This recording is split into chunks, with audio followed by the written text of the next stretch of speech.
নমস্কাৰ, মই মনাশ্ৰীয়ে প্ৰসন্ন বৰুৱাদেৱৰ দ্বাৰা ৰচিত এটি কবিতা পাঠ কৰিবলৈ ওলাইছোঁ। কবিতাটিৰ শিৰোনাম ফাগুনে অনা নীলা খামৰ চিঠিখন।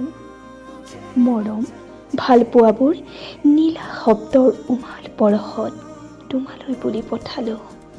আশা কামনা মোৰ আদৰি ল'বা। শীতৰ কুঁৱলী ফালি সুৰুজে অনা কোমল ৰ'দালিৰ মিঠা চুমাবোৰে তোমাৰ কথাই কৈ গ'ল। কবিতা কবিতা লগা শব্দবোৰ।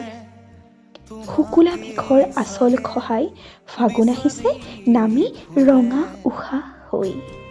শব্দৰ কৰণীত কথাবোৰ সজাই তোলাৰ হেঁপাহত তুমি অহাৰ অপেক্ষাৰ ক্ষণগণি আজি বাট চাই ৰ'লো পলাশী বনত।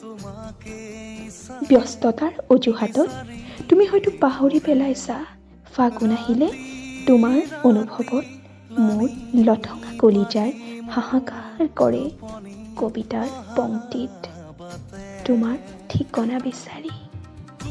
প্ৰতিশ্ৰুতিবোৰ আজীৱন প্ৰতিশ্ৰুতি হৈ থকাৰ সাহসবোৰ আজীৱন তোমাৰ নামত। মোৰ হৃদয়ৰ কোঠালিত জীপাল হৈ ধৰা দিয়ে গোপনে। উন্মিলনা ফাগুনৰ আবেলি আহিবা ফাগুনৰ উন্মনা উশাহ হৈ জীৱন সজাবলৈ। ভাৱনাবোৰ বুকুৰ নিগাজী ঠিকনাত জিৰাব আহি এজাক কুমলীয়া বতাহ হৈ। ধন্যবাদ।